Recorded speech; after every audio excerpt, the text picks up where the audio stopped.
Antibiotics are used to treat and cure diseases caused by bacteria. There are other antifungal and antiviral which deal with different microbes, but we're talking about inhibiting the growth and basically those organisms which are causing disease in people or animals. The initial finding of an antibiotic goes back to the 30s with not necessarily a true antibiotic, but a sulfur drug, which did affect and help cure certain pneumonias, which were of difficulty to the troops in the war. We also then heard the famous story about Alexander Fleming and his discovery of penicillin, which then set the stage for an even bigger recognition of the fact that people can make drugs which will inhibit the growth of bacteria that are causing diseases in people, and in this way be able to save lives, save hospitalizations. The problem is that something this good was beginning to be misused.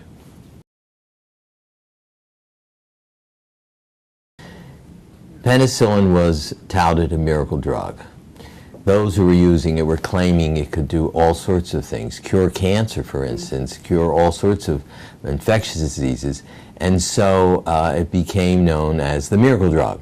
And the finder of it, Alexander Fleming, went on all sorts of media to describe the wonders of this drug.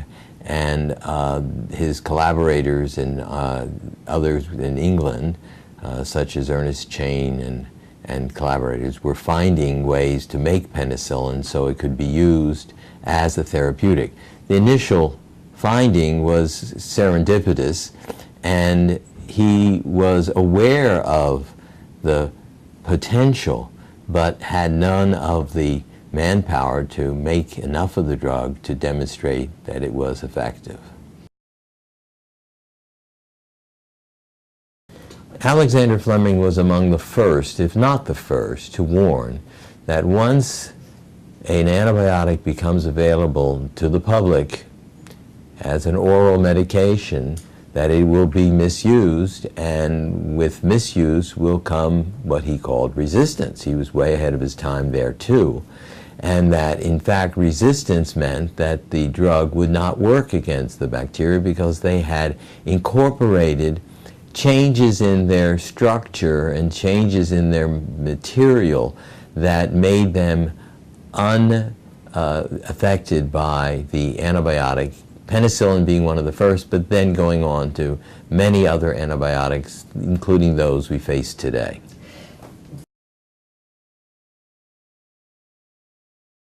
Bacteria are crazy creatures. They will live even if you try to kill them. They have a facility to pick up mutations on their own or borrowing them from other bacteria so that the drug does not work. The bacteria go along causing the infection, infecting people, spreading, and it now is vastly changed. It has its original makeup, but it now includes pieces of DNA that allow the organism to survive the antibiotic, and they become what we call resistant to the antibiotic therapy. There are many mechanisms for resistance to antibiotics. One is it can destroy the antibiotic. This mechanism is carried by the resistant bacterium. The antibiotic can be destroyed. The antibiotic can be pumped out so it never gets inside. The antibiotic can substitute for some other kinds of mechanisms so it lives despite the fact that it's surrounded by the antibiotic. These changes in the individual bacterium can be transferred to many other bacteria so that you accumulate resistance in locations where the spread of the resistance gene is easy to see and which is easy to transfer, and so resistance mounts and the antibiotic you chose does not work. We know that some of the resistances involve breaking down the antibiotic itself. Penicillin, for instance, its resistance is due to an enzyme which destroys the drug penicillin. That enzyme destroys it by interfering chemically with its ability to be made, and once it's made, its susceptibility to being destroyed. So destruction of the drug, even one little mutation, would affect how the drug works against many different diseases.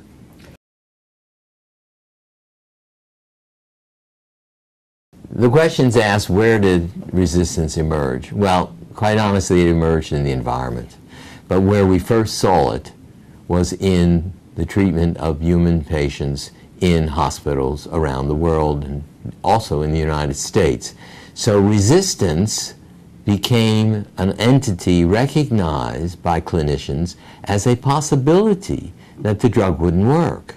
And in fact, it was problematic because as new antibiotics were being discovered, alongside were bacterium that had accumulated, mutated to resistance.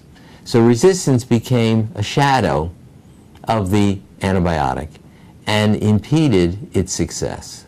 So the miracle drug wasn't so miraculous, or at least the bacteria were able to get around it in one way or the other, either keeping it out of the bacterium or destroying it when it got in.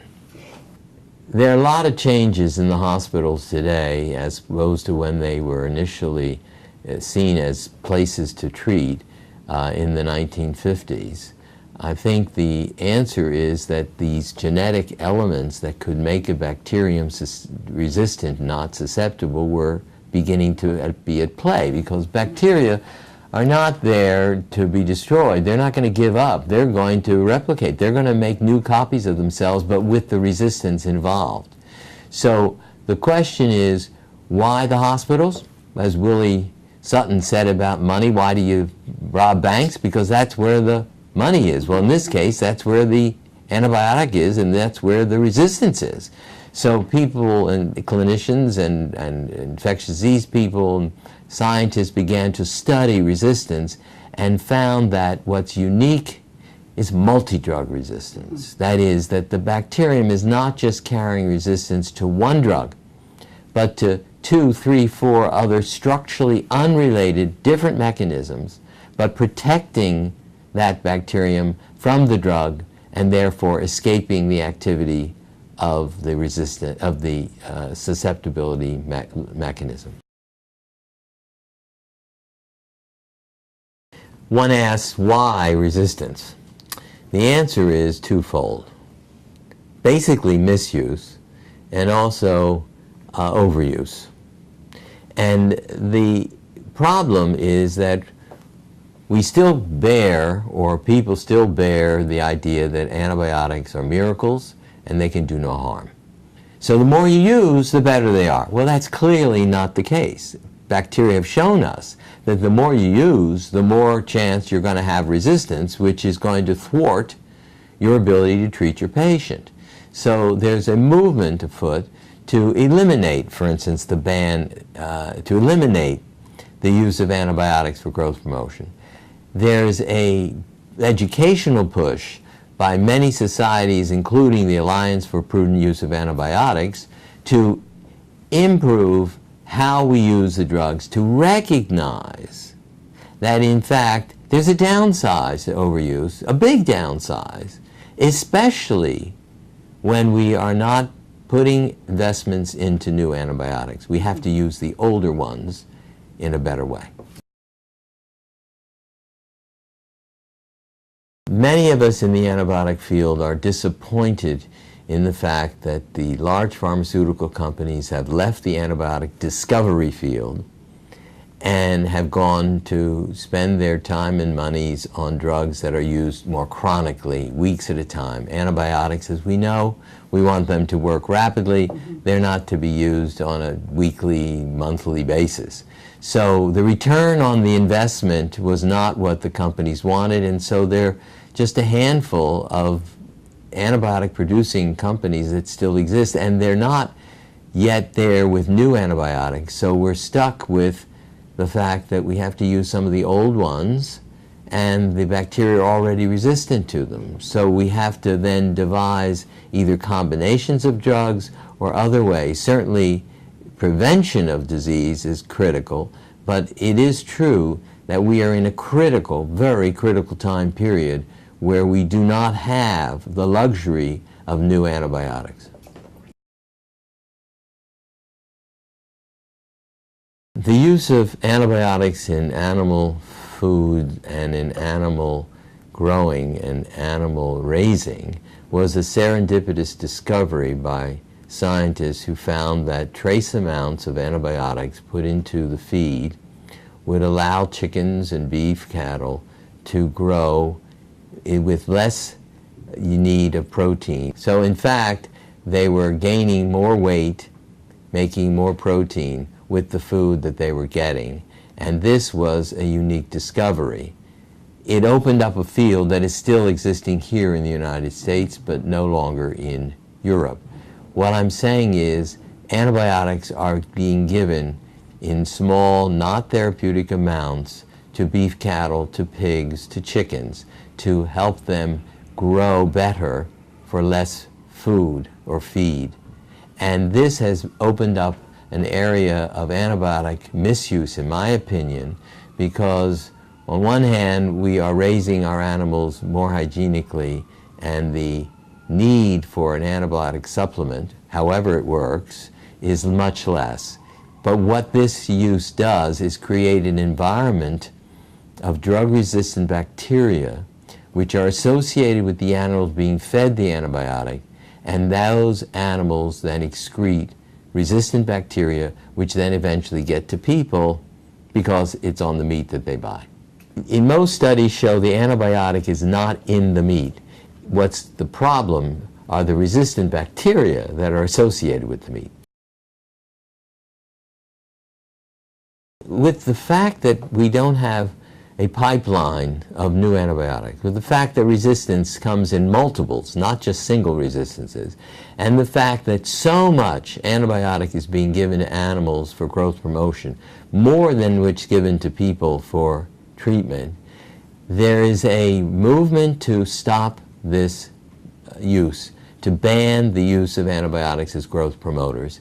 And it's been a problem that I've been facing and arguing for more than 3 decades. Finally, in the 2000s, we're seeing a change in the fact that companies, factory farmers and all are beginning to look at this issue of antibiotic use as growth promoters and reserving antibiotics, if they're needed for animals, for prophylaxis or treatment. Antibiotics don't destroy themselves. Perhaps it's one of the downside of them being miracles of sorts, because you don't want them being destroyed before they act. But quite honestly, they remain environmental in the excrement of animals. They get put on vegetable crops. They have a life after their treatment, and this allows more and more resistance to emerge. And so the environment of this antibiotic usage for growth promotion is vast and maybe enormously larger than the amount of antibiotics used for therapies. Right. The estimate of the Union of Scientists say that 80% of antibiotics are used now in the United States for growth promotion. Right. In Europe, this practice has been banned, and we see that the animals are doing fine, and after a little bit of adjustment, we're getting meat from animals fed without antibiotics. I got into this field as a medical student. I elected and was pleased to be accepted to work in the laboratory of Dr. Tsutomu Watanabe, a famous Japanese research scientist who was one of the discoverers of antibiotic resistance pieces, what we call plasmids or transposon, pieces of DNA that bear the resistance. He was one of the originators of the discovery. So having spent a few months with him and I returned to the States, I couldn't forget that experience. And I also learned from Dr. Watanabe misuse, including the animal issue, which was prominent even at that time. So what I did was to then sort of take the mantle from Watanabe, who unfortunately passed away too soon. But in any case, for me, what was important was prudent use of antibiotics. And what was fascinating and unknown at the time was the genetics of resistance, where pieces of DNA, pieces of the genetic material, could go from one bacterium to another, even ones that were on an evolutionary tree more distant than dogs and cats. I mean, you're talking about major changes. And so a plasmid, piece of DNA, in a streptococcus could be found in an E. coli. That was pretty phenomenal. It's very interesting and somewhat frustrating to admit that there was suspicion, and the companies were concerned that what I was doing was putting a bad name on antibiotics. Many did not believe that antibiotic resistance created in animals had anything to do with antibiotic resistance created in people. It was like the two groups were on different planets, and we knew it wasn't, and we did some studies to show it, but it didn't matter. I became somewhat suspect. I became what was thought to be an enemy of pharmaceutical industry discovery, which was ridiculous. And I'm happy to say that I've survived all that, and we're seeing changes that maybe are longer in happening than they should have been. I know that, but are happening at least. When I first started my sort of interest in improving antibiotic usage, it was coming from a meeting in the Dominican Republic where for the first time scientists from the developing world were able to come to a meeting in a developing country, and the word on the street and in the meetings was resistance. But the work on the resistance was being done by scientists in the developing world, in the developed world, so that the discovery of new resistances in countries which were not as sophisticated or without the same facilities would have this organism go to another country to be studied. And it was a strange phenomenon because the discovery of multi-drug resistance was occurring in normal bacteria and being studied, therefore, by those individuals in sophisticated laboratories. It was a nice getting together, but they weren't together at a meeting like this. What came out of this meeting was a misuse statement. Antibiotics are being misused, resistance is a real problem. This problem was relatively simple in the early 80s when we approached this and we began what was then the Alliance for Prudent Use of Antibiotics. It was meant to be a global organization, but made up of different groups from different countries. And I'm pleased to say that we now have chapters of APUA in 66 countries throughout the world. And the mission is appropriate use of antibiotics done by you in your own country for your own reasons, and having selected what is the priority or the beginning of the first step to improve antibiotic use.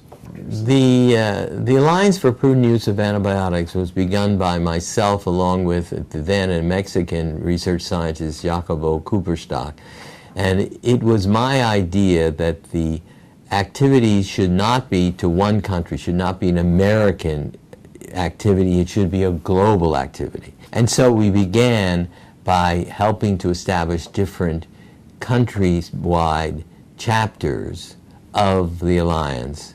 And in each chapter, the interested scientists, infectious disease people would be working on the problem as it appears in their country. So it became the issue of the country. It wasn't the United States saying you should do this or that. It was the country itself directing its people to use antibiotics more prudently, to look at what described as over-the-counter use of antibiotics, where you don't need a prescription and they're given out one at a time, two at a time. All of these kind of misuses, some with reason, but at least it now was not another country telling this country what to do or that country. It was each individual country which dealt with the problem in his or her country. It's always an interesting experience to speak before congressional groups, especially if they're on two sides of the question. So the one more recent one was the issue of banning antibiotics in animal feeds, and that was several years ago, and it was before a congressional committee that it consisted of those who favored this action and those who didn't, but it was not on scientific basis. It seemed to be on a political basis. That was very interesting for me, because in the past I testified in the 80s for Congressman Gore's committee on health, and there we discussed the issue of antibiotic misuse, the use in animals and so forth, and he got a dressing down by the Congress representatives on the whole issue of who's prescribing the drugs, why are you prescribing them, is there any influence of the pharmaceutical companies in this practice, which there was. But in any case, that was 84, I believe, and then nothing happens for another 20, 30 years, although we're out there actively creating APUA, finding areas that we can use our information to help improve antibiotic usage, and helping chapters in Africa, in Southeast Asia, to establish themselves and give a purpose to what they want to see is fantastic. The book came out of my frustration that physicians and consumers were using antibiotics in a wrong way and thought they knew what an antibiotic was, when in fact most of them I spoke to thought an antibiotic was a different kind of treatment. They thought that antibiotics were, that antibiotic resistance was something wrong with the person, not with the drug, because the drug was being resisted. And one of the big problems facing clinicians and practicing physicians was that the patient demanded the antibiotic. The patient didn't understand it, but knew that these were miracle drugs. Why can't I have one? And it was almost reduced to the fact that this is something I deserve. This is something you should give me, doctor.